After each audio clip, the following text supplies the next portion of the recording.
good afternoon, evening.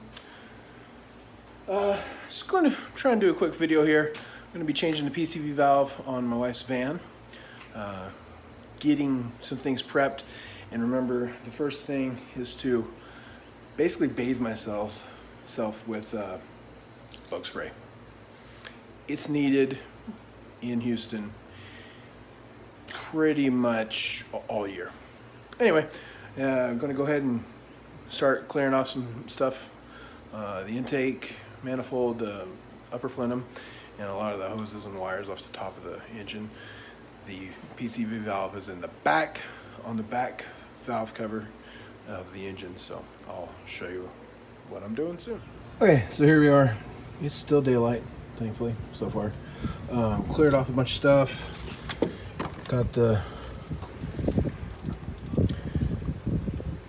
throttle body connector there from the air housing.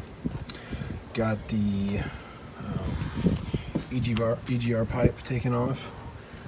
And just a real quick note, if you take this off from the EGR unit back there, there is a gasket right there.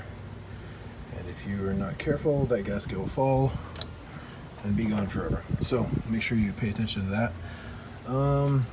Taking care of all these connectors. I took off the coil pack because it's just easier to get to that EGR pipe.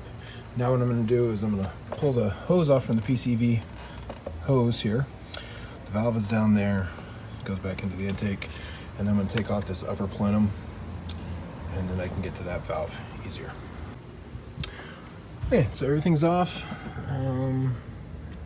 There's the old PCV valve. If we can't get a good focus in there, but it's in a little recessed area in the valve cover. So what I need to do is get some pliers and pull it out. Hopefully it comes unstuck relatively easily. We'll see. I also got to see if I need to do something about this connector here being broken. Well, this is the most important part right now. Moving on.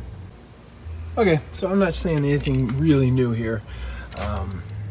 Got the old PCV valve out, and here's how I did it.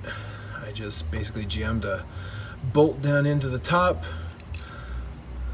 some vice grips, and then all I did was grab an old screwdriver here under the vice grips on this little lip here on the intake manifold, and just pried, and it popped right out. Actually quite easy, to be honest. So out with the old, in with the new. Actually, never mind. This is the point where I say, oh blank. That's the old one. Just set that there for reference. And this is the new one. Notice anything? Yeah, I'm missing about half of the washer. It's down in there somewhere. I gotta pry it out. I think I have the tool for that. I'm gonna grab a little pick and see if I can't get that last part out. And just like that, I have the rest of the PCV valve out, and I'm ready to install the new one. Just to keep in mind, if it seems too easy, something's probably wrong. In my case, it was this. So what I did, literally, was I grabbed my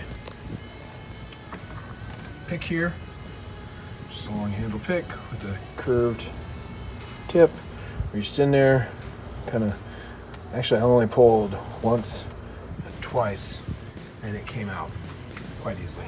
Hoping there's nothing else left in there. I guess I'm gonna find out. Yeah. Okay, round two. So here is, just to be safe, there we go, went ahead and installed the second half of the washer onto this, and as you can tell, it fits up nicely. There's no missing chunks. There we go.